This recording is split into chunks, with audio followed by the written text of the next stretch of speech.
I mean, they're similar in certain ways. So in a startup, you play many roles, right? And the role could be that of a secretary, which is just setting up meetings and making presentations and printing them out. Or it could be of a CEO, where you're thinking business strategy and striking deals and everything.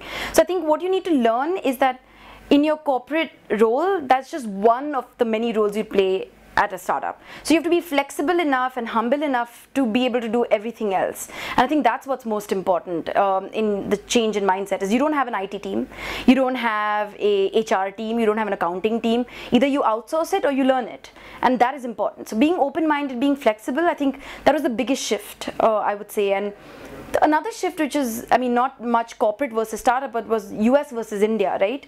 I mean, the mindset in most developed economies is very different than India. India is all about what everybody calls jugaad, right? I mean, people think it's a funny word, but I actually think it's true. In India, you have to cut corners, you have to overstep rules, you have to work around government regulations, and that's a harsh reality of life. If you are not willing to do that, you are going to take 3 or 5 years more than an average entrepreneur here. So again, having that mindset of being able to work around things and make things work in a way is also very important when you start a company in India.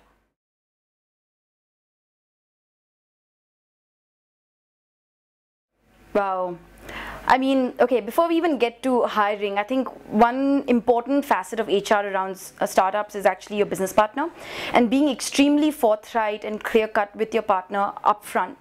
I think that's worked really well for me, because in specific, my partner originally was 100% full-time with me, but unfortunately, you know, as you went along, he had to take a step back because of family emergencies. But what was great was that the two of us were extremely honest, were extremely objective in terms of our financial engagement and the resources we put in, and both financial and time, and what we got out of the business. And that's actually helped us build a team, you know, based on trust, that then, you know, we didn't kind of think, okay, you're not putting enough time. So I think that is more important before you even start building a team outside of your core management team. But in terms of the people I hired, honestly, there's no right way of doing it. The best way is to hire, to see a person's passion at the job, if he's willing to, you know, work for less pay, but work for the fame, work for the equity, and then go forward. Because honestly, resumes say but a small story. You know, I would hire people based on awesome background, relevant work experience, but they would turn out to be people who are not passionate, or who are not willing to put in the extra hours, knowing that their upside is in the form of equity and not in the form of a paycheck. So the best solution here is just trial and error, honestly, and that's what's worked for me.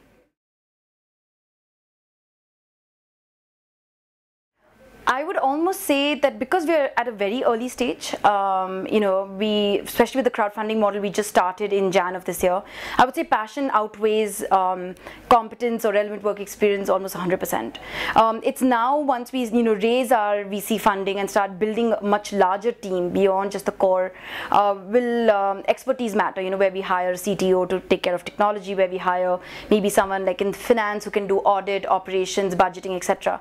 But when you're creating a product, I think passion is a lot more important, because think of it from my perspective, right? I am a material science graduate. I studied finance, and I did my first company was gifting and IT, and I don't know how to code a sentence, you know. So does that mean that I am not competent to do gifting or online business? No, I mean, I'm clearly successful in my current position of being a crowdfunding platform in India. So I think passion, both for being an entrepreneur and passion for your business model, is a lot more important, at least in the early stages.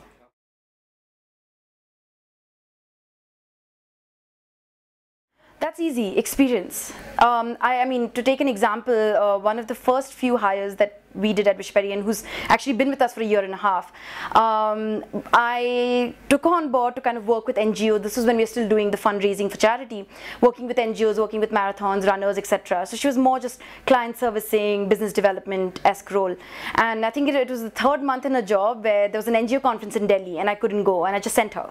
You know, I paid for a plane ticket. You know, she had a friend she was staying with, and she had to go up on stage in front of like a few hundred people in the NGO space and talk about crowdfunding. crowdfunding, and you know, through weddings and through marathons, etc. And she was freaked out in the beginning, you know, but after the entire experience, she loved it, and now she's so much more confident. And she told me, she was like, I wouldn't have ever gotten the opportunity to do this in a typical corporate job. Even, you know, another employee of mine, Giselle, who heads up the movie relations now with our crowdfunding business, she actually was with me on NDTV Profit recently in our interview, and her boss, Anshalika, who's my VP, purposely asked her, a junior straight out of college, to be in this interview because it would give her a sense of ownership. I mean, she said that in her 6-month internship with NDTV, she was always behind the camera. But in her first 3 months at Wishberry, she was in front of the camera. So, I mean, that is the biggest value add. The stuff you get to do at a startup, you'll never get to do, at least for the first 5 years in a corporate job.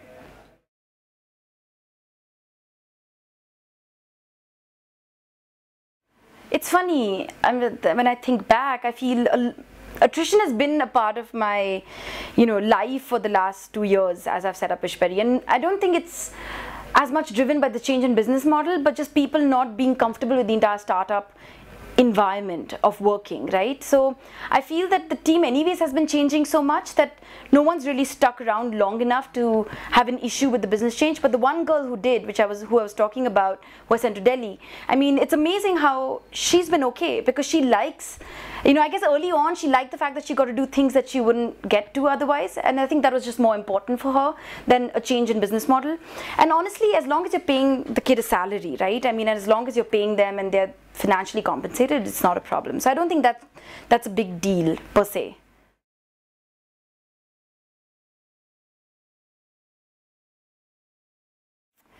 Honestly, I don't think there's an easy answer to this. I mean, I tried equity, and you know what? It doesn't work. And not very easily, unless you find a like-minded person who doesn't have his or her own bills to pay, and, you know, doesn't have ego issues. It's very difficult to compensate, you know, paycheck for equity. At least I have not been able to do it till today. Even my current VP, you know, when I offered her equity, her first question was, do I need to pay you for it?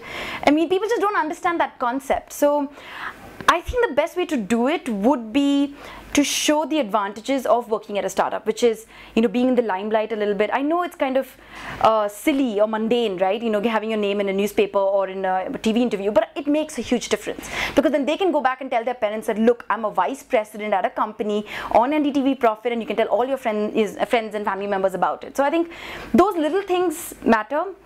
Second, I would say, is telling the employee that they have decision-making power. You know, they have complete control over clients, that they decide the fate of that particular client or customer. I think that's been a high for a lot of my employees as well. So I think focusing on these intangibles is a better way, at least what I've experienced so far, in attracting people, you know, including designation, PR time, etc., than really the more financial, like giving them a stake in your company and that sort.